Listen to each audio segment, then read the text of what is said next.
नमस्कार, तुम्हा सर्वांचं आपल्या स्टडी पॉईंट या यूट्यूब चॅनलमध्ये स्वागत आहे। तर मुख्यमंत्री माझी लाडकी बहीण योजना निधी वितरित करण्याबाबत महाराष्ट्र शासनाच्या सामाजिक न्याय व विशेष सहाय्य विभागातर्फे मुख्यमंत्री माझी लाडकी बहीण योजनेसाठी 730 कोटीपेक्षा अधिक निधी वितरित करण्यास मान्यता देण्यात आलेला आहे। आज दिनांक 20 मे रोजी GR देखील निर्गमित झालेला आहे। याबद्दल संपूर्ण सविस्तर GR या व्हिडिओच्या माध्यमातून जाणून घेणार आहोत। तत्पूर्वी तुम्ही जर आपल्या स्टडी पॉईंट या यूट्यूब चॅनलवरती जर नवीन असाल तर आपल्या या चॅनलला लगेचच लाईक आणि सबस्क्राईब करायला विसरू नका। चला तर मग वेळ वाया न घालवता लाडकी बहीण योजनेसंदर्भात निधी वितरित करण्याबाबतचा आजचा महत्त्वपूर्ण GR काय आहे ते या ठिकाणी आपण जाणून घेऊया। बघा, या ठिकाणी तुम्ही GR पाहू शकता। तुमच्या समोर हा GR आहे।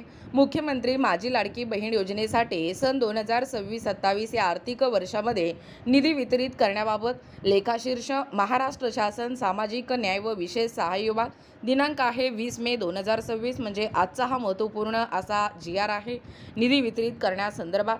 बघा, नेमकं शासन निर्णय काय सांगतोय।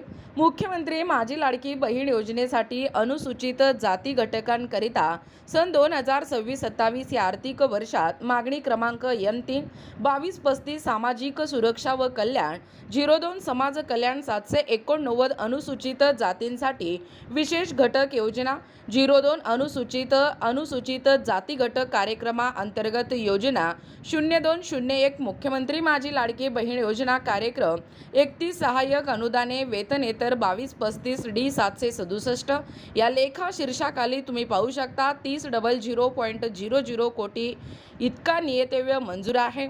बघा, वित्त विभागाच्या संदर्भातील दिनांक 9/4/2026 रोजीच्या परिपत्रकान्वये सन 2026-27 या आर्थिक वर्षाकरिता निधी वितरणाची कार्यप्रणाली ही ठरवून दिलेली आहे।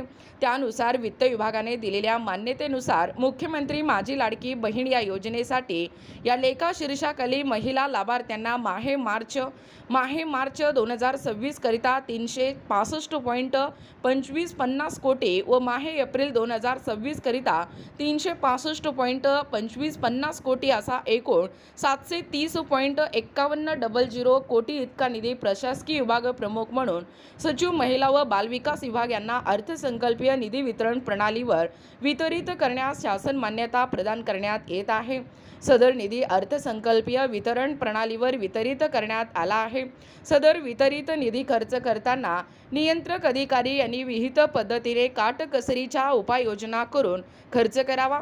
सध्याच्या शासकीय धोरणास अनुसरून मंजूर आराखड्यानुसार याच वर्षात निधी खर्च होईल याची देखील दक्षता घ्यावी।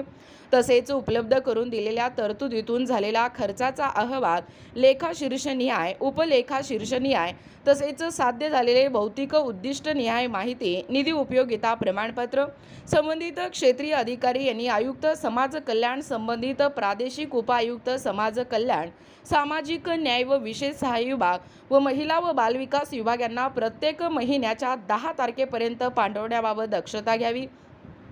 विभागाने अनुसूचित जातीच्या व नवबौद्ध प्रवर्गातील महिला लाभार्थी संख्या उपलब्ध करून देण्यात यावी।